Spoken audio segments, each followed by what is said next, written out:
the Senior Director of Engagement here at LiveStrong. But in a previous life, I founded an organization called Planet Cancer, which was really started as a community of support for young adults in their 20s and 30s. Very selfishly, based on my own experience as a 26-year-old who was diagnosed with Ewing sarcoma and never saw anyone else my own age. So I felt isolated, and I felt like there was something really important missing for me from this experience. And so I started Planet Cancer as a way for young adults to find each other and connect with each other and support each other. Over the years, it grew into a community, an online community in particular, since that's sort of where young adults live and breathe. And so our online community is called My Planet. There are young adults from all over the world there. They talk about everything. There's no holds barred. It's honesty before everything. We talk about vomit. We talk about constipation. We talk about nurses and doctors and treatments and family members and sports teams and things related to cancer and things that are not related to cancer. But the community to me is so important, and that shared support. And what eventually grew out of that over the years has turned into the Planet Cancer book, which is now out. It's on Amazon, and it'll be available in bookstores this month. But my brother and I wrote this book.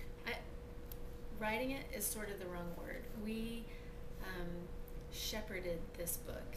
It's much more of a compilation of the wisdom of the community. It's sort of the best nuggets and tips and tricks and stories from the Planet Cancer community. And there's some incredible stories in here, framed in a way to guide a young adult through the cancer experience. It's kind of funny, I will say that, and yes, I have a twisted sense of humor, but it's just the approach that we've always taken on Planet Cancer, that sometimes you gotta laugh at things, sometimes so you don't cry, and other times just because really bizarre things happen. It's the subtitle, the frequently bizarre yet always informative experiences and thoughts of your fellow natives, and that you can laugh at it with people who've been in the same boat and who've had the same experiences about, things that really wouldn't seem funny and would probably shock and horrify most of your friends who have not had cancer. To me, sort of the backbone of this book are a series of essays called What It's Really Like To. And they're first-person essays written by cancer survivors. And they sort of pull the curtain back on all these things that can be scary and mystifying, and when you're just entering the cancer arena, totally unknown and foreign. So we have things like what it's really like to get a CT scan, what it's really like to have a colostomy, what it's really like to get brain radiation, what it's really like to be diagnosed for the 5th time.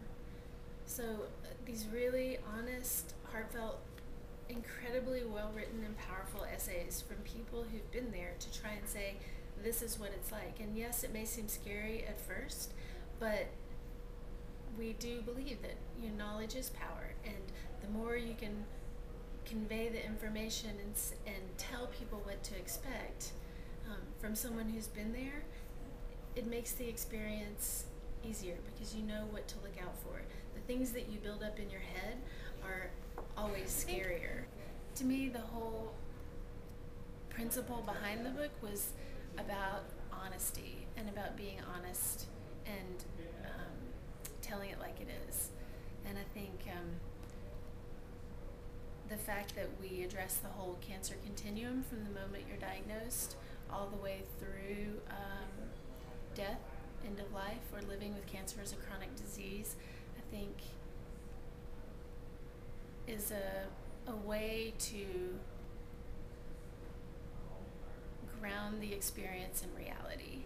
And it's hard, but when we're there for each other and we support each other, whatever happens, it makes the experience better. And when you're not alone, that in and of itself can change everything.